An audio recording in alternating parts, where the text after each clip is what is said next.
প্রিয় দর্শক, তুমি হয়তো জানো না তোমার দোয়া ইতিমধ্যে কবুল হওয়ার পথে আছে, কিন্তু আল্লাহ কখনো সরাসরি বলেন না তোমার দোয়া কবুল হয়েছে।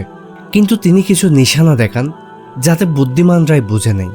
1 নাম্বার, হঠাৎ করে তোমার মন শান্ত হয়ে যায়, যদিও সমস্যাটা আগের মতোই আছে। এটা আল্লাহর পক্ষ থেকে এক সিগন্যাল, আমি তোমার প্রার্থনা শুনেছি।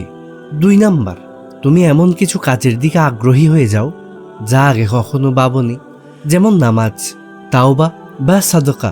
এগুলো তোমার দোয়া কবুলের পথ খুলে দেয়।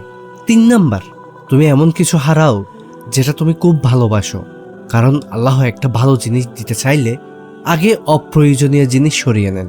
4 নাম্বার, তুমি নিজের ভিতরে এক অজানা বিশ্বাস অনুভব করো, যেন কেউ তোমাকে বলছে সব ঠিক হয়ে যাবে।